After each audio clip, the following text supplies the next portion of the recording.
guys, it's Rachel here with Senza Cane Corso. So I'm out here with my bullies and some Corso. And I wanted to talk to you guys today about Bella Rose. She got mastitis. And so I wanted to talk to you guys about it because it was actually... move away from my Rose right now.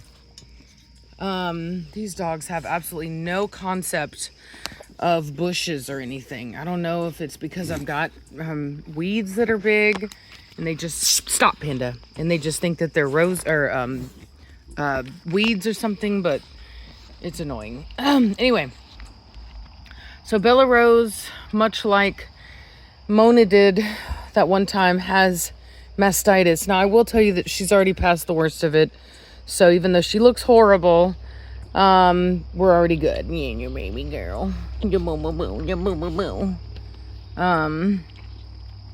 So anyway, so she got mastitis. Very similar dog to Mona in the sense of like her milk just did not want to turn off. She's too much milk. Way too much milk. And you can see that one right there, that big fat one. That was the one that got infected. And so it started on Friday. I came back from dinner with friends, and she had was checking on all the dogs and everything, and she had a fever, really, really, really high fever, you guys, like very close to like 107. No, do not kick the door, Bella. Don't you play around my Rose. And so anyway, come on, y'all, let's move away from the roses. Come on, because you are a bull in a china shop. So anyway, plus we need to get away from the radio because I've got classical music playing for the dogs, and I don't want the thing to pick that up. Anyway, so she got so she had a real big fever. I took her downstairs and I wet her down. Now, I do want to be very clear that when you're cooling a dog down from a fever, you want to make sure that you don't cool them down too fast. And I did that this time. Now, I didn't cool her down any faster than I've cooled down the dog typically, but she was already underweight from nursing 13 puppies, and her body just giving everything that I would give it. Like, I even had to go out and buy a new dog food, a higher protein, higher fat dog food, because what we were feeding, which mind you has been putting on weight on almost all my dogs, just could not keep up with her. It does happen though. I'm not going to sit here and pretend that it doesn't. There are times when, like I said, in the case of Mona, where dogs they have a big litter, and then you combine that with the fact that their bodies turn into dairy cows, and you very quickly will run into a dog that is underweight. And a lot of females lose weight when they're nursing. I think we've all seen that. If you've ever bought a dog from a breeder, particularly large breed dogs, you'll find that the females can downright look pretty bad by the end of it. But in her particular case, that has been made worse by the fact that she stopped eating after she got sick. So from Friday till Sunday evening, she was not eating. And for a dog that's already not doing great, as far as like in the body fat condition, that it got bad quick. But she's fine. So anyway, so when you cool them down, really important that you don't cool them down too fast. So what you want to do is you want to kind of wet them down, wait a minute or two, I would say not a minute or two, but wait a couple minutes, not necessarily 5 minutes, but 3-4 minutes. And then, you wet them down again, you take their temperature, you wet them down again. And what you're trying to get to is, I would say at least a 102.5, which is more of a natural temperature for them. That is, their temperature can be anywhere from 101 to 102.5. Bella Rose, don't you dare. So, and then what you want is you don't want it to just go down. You want it to stay down. You want to make sure that it's not trying to climb right back up again. With her, I was freaking out because her temperature was very close to 107, and I'd never seen that before, and I did know that you can start to experience seizures at that point. So I kind of freaked out, and I really went out of my way to cool her down, and unfortunately, that put her into a mild case of shock. But I was able to fix it by putting a blanket in the dryer and putting that on her, covering her up in towels. So I was able to get her back get her out of shock, which is a good thing. So just make sure you don't do that. Like I said, it's only the first time I've done this. Anytime I have a dog with a fever, I do try to manage it. I do try to, I don't just immediately rush them to the vet because, I will say that 9 times out of 10, I'm able to manage it. So, anyway, plus, like I said, getting them to the vet isn't even, even if I was to get her to the emergency vet, they're going to be busy. They've got stuff. The idea that they're going to immediately rush her back is, unfortunately not likely here where I'm at. So, we have a real serious problem with a lack of veterinarians, particularly in the overnight kind of emergency room department. Most times that I've called, in fact, every time that I've called, they have not been available. I even had to drive. You guys may remember with Zoe, a while back when I first got here, I had to drive all the way 3 hours into the mountains to find a vet that could even see us. And then they tried to really get over on us by trying to charge me $7,000 for surgery that in the end she didn't even need. So luckily I didn't do it. And that's where it really comes down. You got to be kind of careful because these dogs just, sometimes they can act weird and it seem worse than it is and it's not. So it's a tough one. But anyway, cooled her down, took her inside, gave her some penicillin, which we do have. Tractor Supply used to sell it before the government made buying antibiotics illegal. So they're no longer available. But we were able to buy, penicillin and quite a few other antibiotics from Tractor Supply previously that we still have. And in fact, most people, whenever they passed that law, all of us got together and we all everybody started buying up on the antibiotics because we knew we needed them. So anyway, another dog that looks horrible right now, but not in a body condition way. This is Smurf. She's completely blowing out her coat right now because she just had puppies. And you can Google that. Those of you that have been watching me for a while, you already know this, but if you're new and you've never seen it, just Google, do puppies, females blow their coat after having puppies. Basically, blow the coat just means that they drop their coat and they often look pretty awful. And that's literally what we have here. But she's in great body condition. She's not underweight at all. So cooled her down and gave her some penicillin, and then starts the watch, right? Because after having gone through this with Mona, I knew that her fever was not going to stay down. So I did give her some dog aspirin that I had online, and geez, you guys. And so anyway, hey, no, Smurf, get back over here now, right now. Smurf, come here. Thank you. Where's Nirvana? There you are. Haha. So anyway, gave her some doggy aspirin. Now, I will say that veterinarians, from what I've seen, hate dog aspirin. Anytime you tell them they gave it, they'll act real dramatic and they're like, we're not going to touch your dog. So if your dog could potentially need some type of surgery, don't give them dog aspirin because the vet won't touch them. They literally will not do surgery. It is, I believe, because it's a blood thinner. So I'm not saying that that's not for a legitimate reason. But if your dog doesn't need surgery, then, you're probably fine.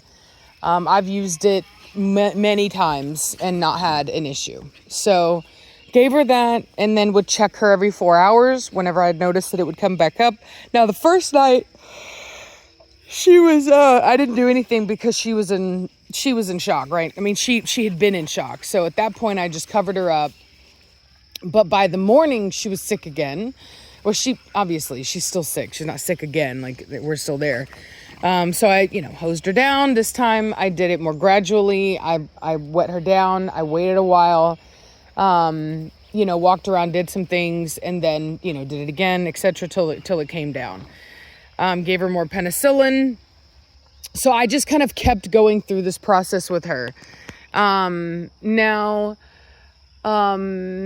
Sunday, it broke, and the fever stopped getting so high.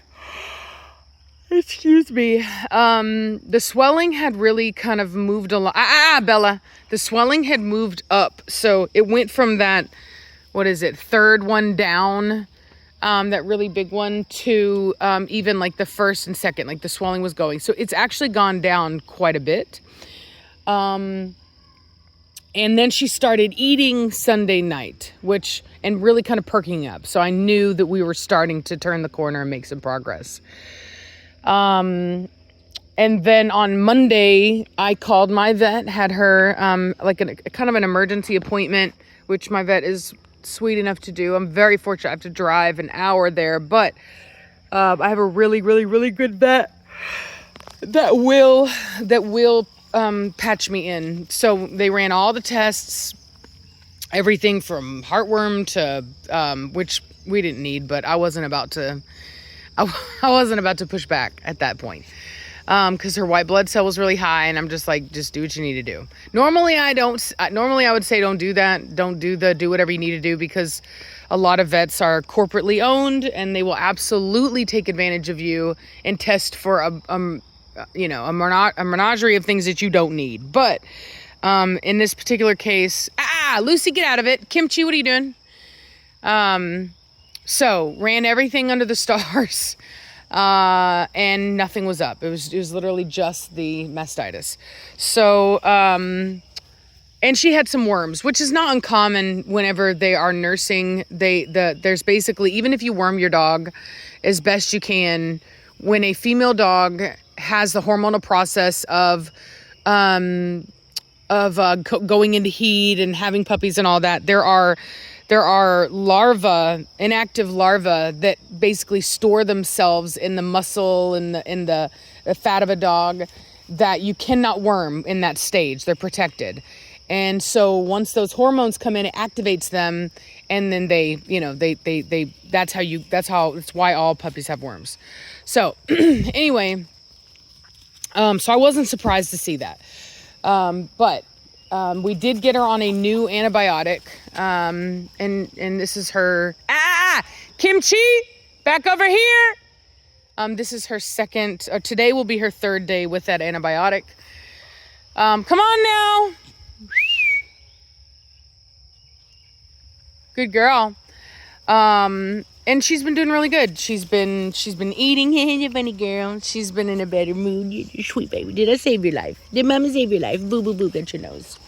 The hardest thing has been trying to keep her from her puppies, because all she wants to do is go to them. She just wants to nurse them. If it was up to her, she would have died in that box that night with them puppies, because she did not want to get up and leave them. But, we saved her once again. Excuse me. And I actually feel like she probably would have been fine even without that new medication, because her fever had already stopped getting so high. It was much easier to manage. Like I said, she was eating, she was energetic. Like, we were already turning the curve, which does make me feel really good. The vet did warn me that it could rupture, and not to be surprised by that or alarmed by that. And just to keep it clean, she told me that if it did rupture, to use Manuka honey, which would stem off any type of further infection. But it has not ruptured at this point. She also informed me, a lot of people will tell you to try to get it all out. And what I will tell you is, I think I made it worse because I kept trying to get it out on the first 2 days. And I think all I did was cause inflammation. And so I personally don't recommend it. If you have a female like this, where it is just a huge, hard ball like this, I mean, it is a rock. If you have that, don't mess with it. Like, leave it be. It's very painful for them. You're not going to get anything out of it. And it's just, you're not helping. So anyway, knowing how to do first aid has really been crucial for me. It has saved multiple dogs' lives, because in the case of Mona, despite the fact that I had gotten her to the vet in a very timely, in fact, I even took her to an emergency vet. I remember that. Reese, I had forgotten, and then Reese reminded me, because I was so scared that they were going to judge me because of her condition. And a lot of people do. A lot of people are shocked whenever they see a dog that looks like this, how skinny she is, and her hair loss, and I was thinking, like, oh my God, they're going to think that I starve my dog, that I don't take care of her.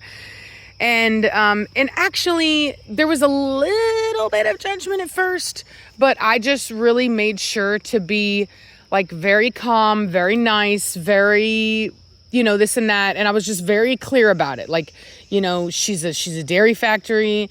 I even told them, I said, I've been weaning her early. Granted, her puppies were already 3 weeks old, and typically they do start to wean at that age, but some of them can go. I've had puppies literally try to push it to almost 6 weeks old before they want to wean, like completely. Smurf, don't you do that. It's Tick City back there. Come on. And so anyway, I was like, I could not keep up. No matter how much I fed her, I could not keep up with it. And I had to take the puppies off of her because she was losing too much weight. And so when I was honest, and I didn't get defensive. And I think that's really important. If you're in that situation, your dog looks like crap, but it's not your fault, and you're doing everything you can, and it's just circumstantial, which happens, make sure that you do not respond to any of the judgment, because it is understandable that somebody would be upset and be alarmed looking at a dog in that condition. And you have to just accept that. Okay. Doesn't mean that you have to take that blame, but you do have to accept the fact that it is going to be startling for the people that are trading your dog. And the better that you are about not getting defensive, not getting angry, staying calm, making sure that you're being understanding of the situation, the better they are going to turn maybe their attitude around about it. And one of the things that I did is I thanked, whenever I was checking out, I thanked them for fitting me in. And I also made sure for them to let the vet know how appreciative that I was of the fact that she did not judge me for my dog's condition, and that they were understanding, and that they were so helpful. And as I was leaving, I went to take her to go to the bathroom. And as I was leaving, the vet came out, and she was even nicer and gave me some more information. And so even though when I got there, it was a little tense, and, I was kind of trying, I was like, because not everybody is very familiar with breeding dogs. It's just the truth. And a lot of breeders won't take their dogs to the vet when they look like this, either A, because they're afraid of being judged, or B, because they're more independent and they can do things on their own. But regardless, these dogs are not often seen like this. I think there's a stigma about breeders, and breeders are afraid, even if it's not their fault, they're afraid to bring their dogs out looking like that, because a lot of people will judge as though they did something wrong, not realizing that skinny, hairless mothers is a thing, and it's a very normal thing. So anyway, being kind, being understanding goes a long way, and it definitely did for me in that moment. And we work together for her progress, right? So now she's on these new antibiotics. She's not had a fever since then. She's actually eating a lot, which is really good. Only issue I have is that her body still does not want to stop producing milk.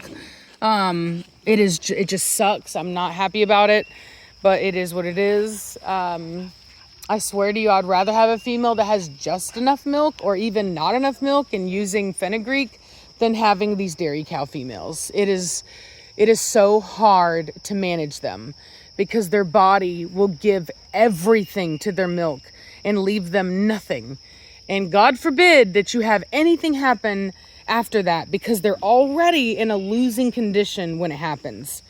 Luckily, Mona never got mastitis after the first time. A lot of females, they'll tell you don't breed them after that because they'll always get mastitis. I have not found that to be true. And she didn't ever have another issue with it. So, but just, you know, keep that in mind. Hey, y'all be gentle with that baby. Smurf, be gentle.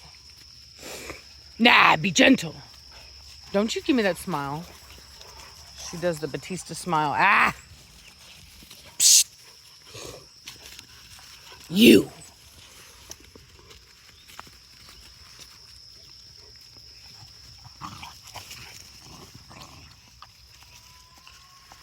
You're gonna make everyone dizzy with that nonsense. I'm gonna cut your line off. Callie. Hello, sweet baby girl. Pretty girl. No, Panda, don't jump on me. Don't jump on. Don't jump on me. Anyway, so like I said, we're past the worst of it, aren't we, sweet baby? Yes, we are. We're past the worst of it. Closer than ever. That's the one good thing whenever you save a dog's life like that. They really know and they appreciate you. It builds a bond that is hard to even describe. And it sucks because we can't keep them all, like, you guys.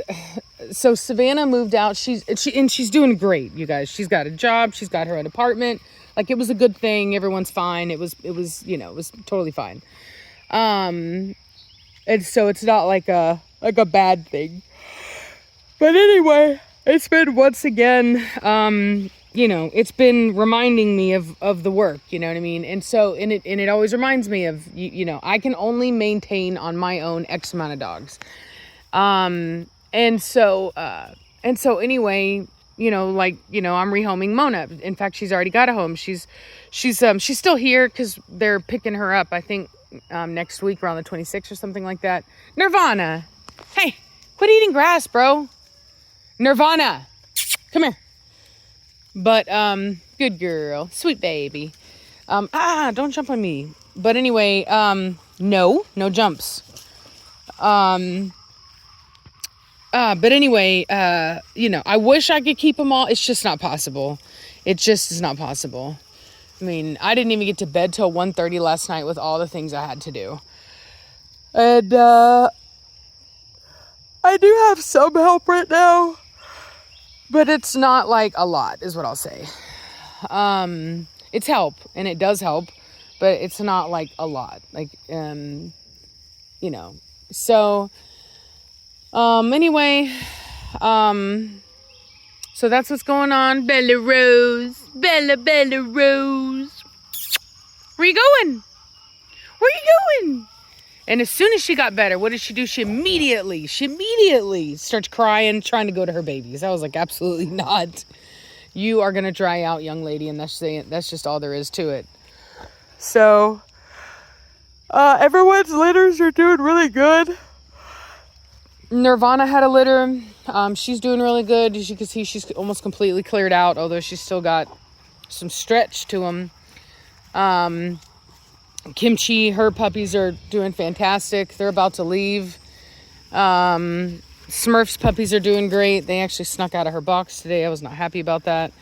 And then Bella Rose's litter is doing fantastic. And that was a really beautiful thing to know that they were doing great and to not really have to worry about them while also worrying about her. So anyway, you know, hope you guys enjoyed this informational video. Like I said, I know it's hard to see, but it's just part and parcel of what we do here. Sick animals are a thing in breeding facilities and really just in general in life. But anytime you add on to life, reproduction, nursing, all of that kind of stuff, you know, you bring in more potential for issues. And but you know, we managed it. We're good to go. And I'm very happy about that. So, yeah, so that's it. I'll keep you guys updated, but you know, as it stands, she's doing really well. And, I'm gonna talk to y'all later. Bye.